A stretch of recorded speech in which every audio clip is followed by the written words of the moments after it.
Hello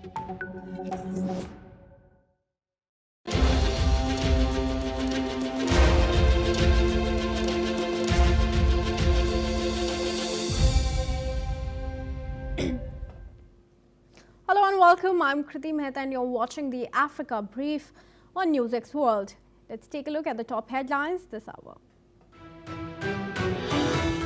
At least 11 people were killed on Saturday, including a 3-year-old boy, after gunshots were fired at an illegal bar in the South African city of Pretoria, police said, adding that a manhunt was launched for 3 suspects who were not identified. The Eastern Democratic Republic of the Congo is once again descending into chaos. Thousands of people on the move, fleeing the intense fighting in South Kivu, a forced exodus, as clashes between the Congolese army and the M23 rebels intensify. Drone hits Sudan kindergarten and hospital, killing dozens. Locals say the attack, which took place on Thursday, December 4, involved 3 strikes. First a kindergarten, then a hospital, and a third time as people tried to rescue the children. Hundreds of people demonstrated in the Tunisian capital against the government under the slogan "Opposition is not a crime," calling for the release of jailed activists. The rally in Tunis was called after the recent arrests of 3 opposition figures convicted of conspiracy against the state. 2 weeks after one of Nigeria's worst school kidnappings, the parents of more than 250 children abducted from St. Mary's Catholic School in Niger State remain desperate for answers. U.S. Defense Secretary Pete Hegseth doubled down on his defense of U.S. military strikes on alleged drug cartel boats in the Caribbean, arguing President Trump has the power to take military action as he sees fit and dismissing concerns that the strikes violate international law.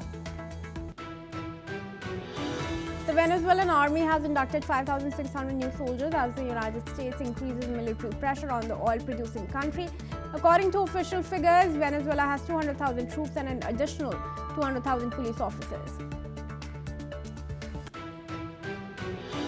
German Chancellor Friedrich Merz, who visited Israel for his first visit since taking office, reaffirmed Berlin's support after traditionally solid ties between the two countries were shaken by the war in Gaza.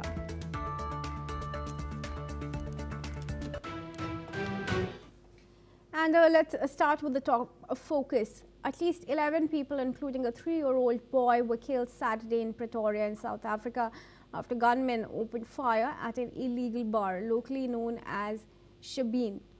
14 others were wounded in the incident in the Saulsville township. Police said that 3 suspects remain at large and a manhunt is underway. Lieutenant Tom Benny told reporters that the gunmen approached the location and began shooting randomly. South Africa continues to grapple with one of the world's highest murder rates and averaging around 60 homicides per day. Authorities are investigating the motive behind the attack as they search for the perpetrators of the crime.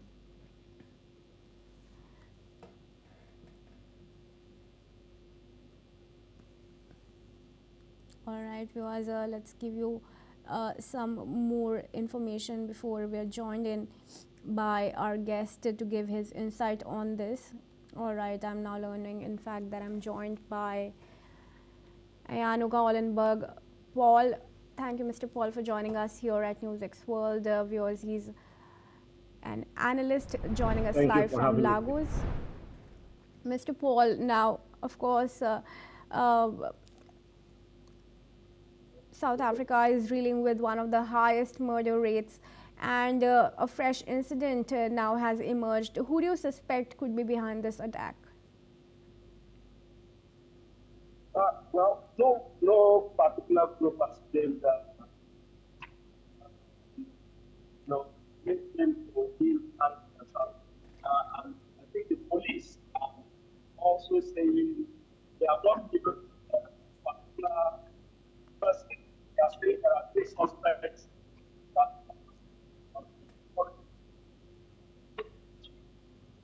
concerning this matter. What I want us to understand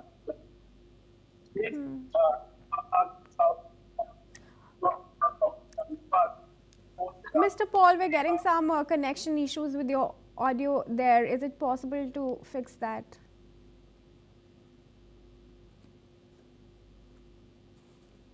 All right, we've lost connection with our guest giving insight on that, but viewers, we will now have to move on from here.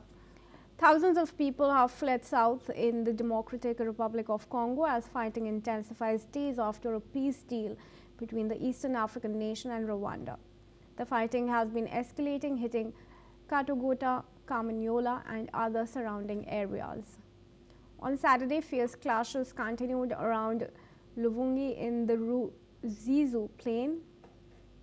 Locals report that around 20 civilians have been killed in the clashes. Meanwhile, earlier this week, DRC's President Felix Tshisekedi and Rwandan President Paul Kagame signed an agreement in Washington meant to ease tensions and restore peace in eastern DRC.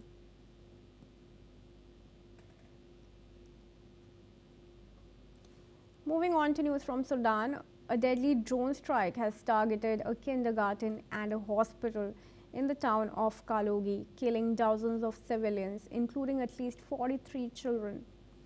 The attack, carried out by the Paramilitary Rapid Support Forces, or the RSF, marks a horrific escalation in the ongoing conflict. Local officials say the drone strikes hit the kindergarten, followed by a hospital, and then a third time as people tried to rescue the children. The UN has condemned the attack as a severe violation of children's rights. With nearly 12 million displaced now and no signs of de-escalation, the humanitarian crisis in Sudan continues to deepen as both the army and the RSF prepare for intensified hostilities in the region. And to give his perspective on this, Satoru Nagao, fellow at the Hudson Institute, joins us from Tokyo. Thank you, Mr. Nagao, for joining us here. Another drone attack, and it seems to be a targeted one, given that even the rescuers who were trying to take people from the kindergarten and the hospital under attack were attacked for a third time in a third strike. Would you agree that this definitely is a targeted attack then? Targeted attack or not, it is not easy to distinguish, but at the same time, if this is a targeted attack, even if this is a violation against international law or something, but still creating unsafe mind in the people, that such kind of operation could be effective. So that is the problem. In the many conflicts, of course, target must not be the hospital or kindergarten or elementary school. Despite this, attack has happened in the many places recently in the Russia aggression in Ukraine or Russia's operation in the Syria, or in the Sudan or the South Sudan or Myanmar. Every time this illegal target was the target. So that's why they should not do that, but at the same time it has happened many places indeed. And what's going to happen to the people who are now fleeing in thousands, descending into chaos? Where will they find refuge? There is a possibility that there's a civil war in the South Sudan. There's two big group want to occupy the area of with a huge income, because in this place there are many oil refinery places. So oil related, so resource rich region is the target. And so based on these groups fighting each other, in this case they want to take this. So in this case, people who belong to the enemies group or other clans, these are maybe just they want to push them out from this region, I think. So that's why such kind of something creating unsafe mind and people will evacuate. Such kind of situation is a little bit welcome of the one side. That could happen, I think, so in the conflict zone. So that's why this is dangerous, this is escalation, and so war crime has happened because of this, so that is not a good situation. And Mr. Nagao, this is in fact another instance of Trump brokered peace deal being violated, and this time the very next day. Of course, President Trump tried to deal with, try to intervene to create a ceasefire in many places in the world at the same time. And in some cases, it is clear that he succeeded it. But at the same time, why he succeeded it because people worry about his unpredictability. That is a quite strong influence to push the negotiation. But in case of Sudan, what kind of choice the U.S. can prepare is a matter in this case. If there's a possibility the U.S. will bomb the Sudan or South Sudan or this area, massive size and create a huge disaster. If they really believe, of course, they will sit in the negotiation table and President Trump's arrangement will work. But at the same time, if these people will expect nothing will happen, so in this case, no pressure from the United States, that's why they will not stop the fighting. So which ones they will believe is important key, whether the President Trump's intervention will success or not. All right, thank you, Mr. Nagao, for your comments there. And with that, viewers, we move on. In Tunisia, thousands of people took to the streets for a third straight week, protesting what they call President Kais Saied's expanding crackdown and on critics and political opponents. Demonstrators accuse him of using the police and judiciary to silence dissent and tighten one-man rule. He denies acting like a dictator or targeting opponents, however. This latest wave of anger comes after an appeals court handed jail terms of up to 45 years to dozens of opposition figures, business leaders and lawyers accused of plotting to overthrow the president. Said dissolved parliament and began ruling by decree in 2021, saying he aimed to fight corruption. But the opposition insists it was a coup that derailed Tunisia's young democracy. Let's in fact listen into what some of the protesters are saying. Le 25 juillet 2021, depuis le coup d'État, les choses ont complètement changé. On a vu nos libertés petit à petit être retirées, alors qu'on a quand même fait la révolution. Après, les arrestations ont commencé en février 2023. Mon oncle a été arrêté à Shebeen le 22 février. Et depuis, c'est la descente aux enfers.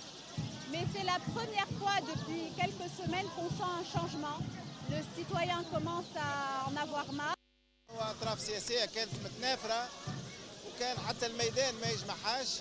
على الأقل إذا ما اجتمعتش على برنامج ولا رؤية مشتركة على الأقل يجمعها النضال الميداني دفاعا عن الحقوق والحريات ومطالبة بإخلاء سجون المعتقلين السياسيين. And I now request Mr. Nagao to join us back into the discussion here. Mr. Nagao, would you agree that Tunisia is indeed descending into chaos? It is a little bit controversial also which one will happen, but at the same time, this is a place of the Arab Spring in the 2010 to 2012. The starting point Arab Spring has started from Tunisia, so that's why this is origin. But at the same time, when we remember what happened in Tunisia at that time is the governmental police cracking down just some shop owners a little bit too strong. So that's why it has started. It was a trigger of the demonstration against the government.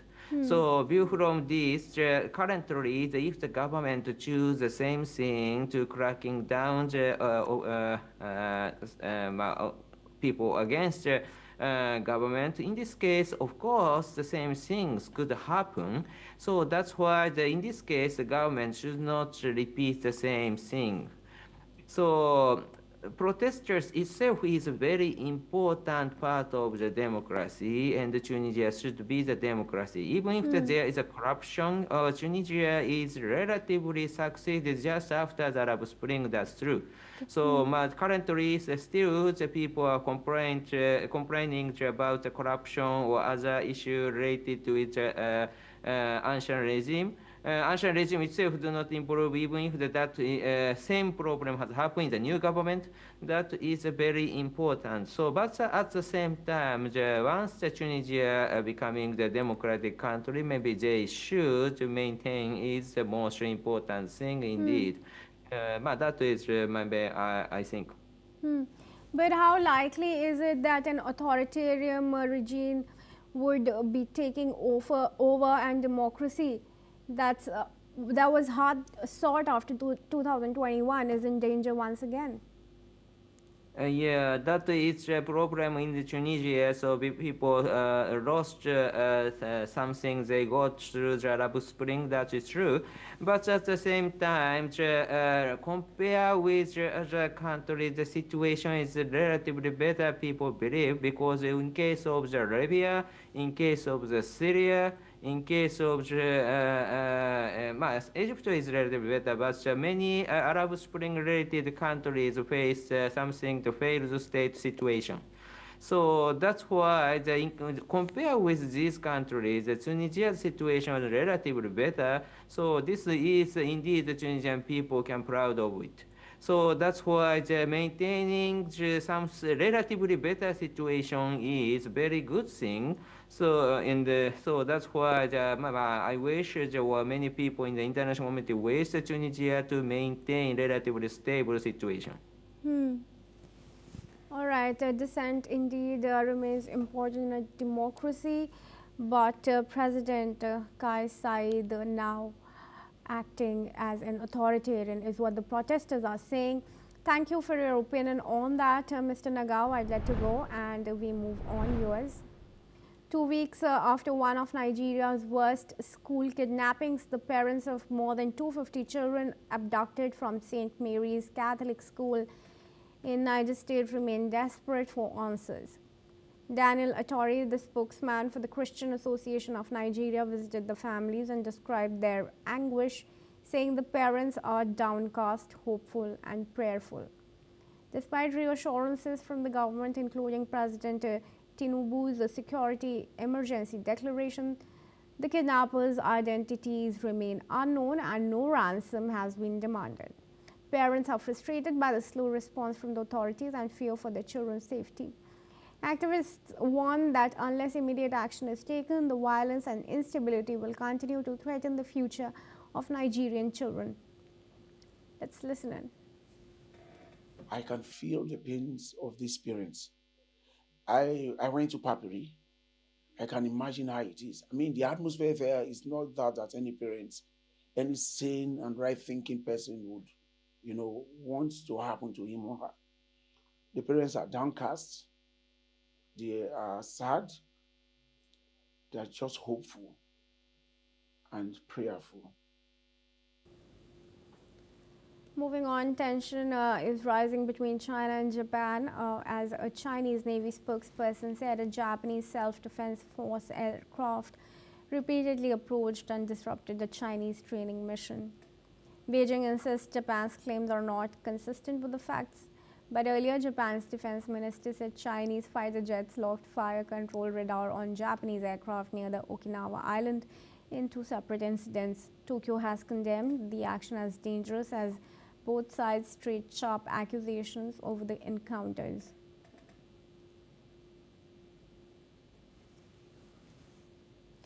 Moving on, Russia's defense ministry reports that its air defenses shot down 77 Ukrainian drones overnight, including attacks over 7 regions in southern and central Russia and annexed Crimea. A power transmission tower in the Rostov region was damaged, leaving 250 people without electricity. Kyiv's increased drone strikes target all depots and military assets inside Russia in response to Moscow's missile and drone attacks on Ukraine's energy infrastructure. Meanwhile, on Monday, Chancellor of Germany, Friedrich Merz, will join leaders in London for high-level talks on the Ukraine conflict. British Prime Minister Keir Starmer, French President Emmanuel Macron, and Ukrainian President Volodymyr Zelensky will attend, aiming to discuss the next steps for peace negotiations.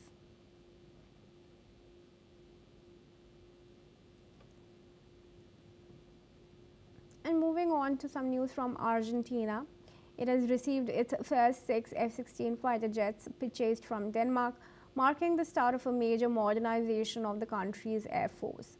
President Javier Milei described the aircraft as guardian angels that will significantly strengthen Argentina's military capabilities. The U.S. fighter jets are part of a total purchase of 24 supersonic fighters for roughly $300 million, replacing Argentina's retired French Mirage jets, which had served for 4 decades. The delivery is the first of 4 batches, with 6 more aircraft expected each December through 2028. Milei joined his sister Karina Milei and Defense Minister Louis Petri for a ceremony at Rio Cuarto Air Base, highlighting the symbolic importance of the jets to Argentines. The U.S. Embassy in Buenos Aires called the acquisition a major step in modernizing Argentina's air capabilities and strengthening defense cooperation with the United States, a key ally of Milei's government. Listen in to what the Argentine president said. Con esta importante inversión en armamento militar, vamos a robustecer sustancialmente nuestra Fuerza Aérea. Nuestros pilotos hicieron una demostración impresionante de sus capacidades. En el lapso de tiempo que yo pasé volando de Buenos Aires hacia Río Cuarto, los pilotos salieron de Río Cuarto, sobrevolaron la Casa Rosada y Plaza de Mayo y retornaron para encontrarnos aquí en nuestro aterrizaje. Hoy, cientos de miles de argentinos pudieron levantar la mirada y ver por primera vez a sus ángeles protectores surcando el cielo. Los F-16 son los nuevos custodios del espacio aéreo argentino. Now moving on, viewers, the United States has approved a potential sale of medium tactical vehicles and related equipment to Lebanon, a deal valued at $90.5 million with Oshkosh Defense as the principal contractor.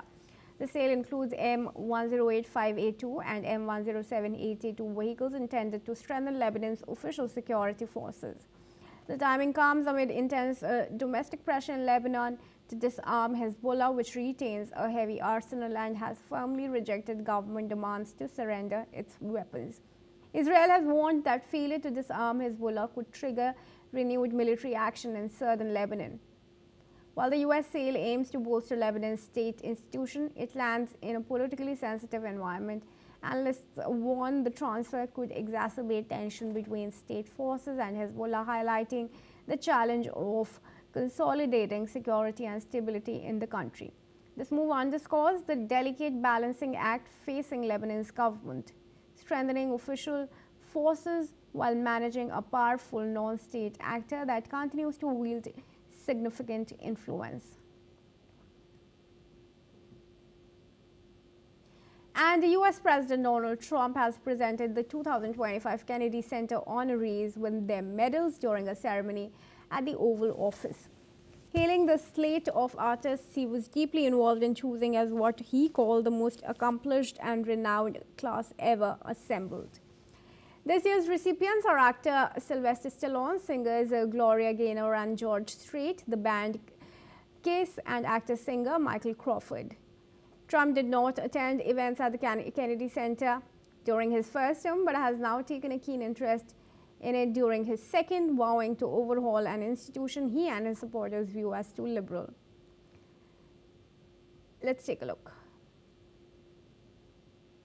An indelible mark on American life, and together you have defined entire genres and set new standards for the performing arts. You have set new standards.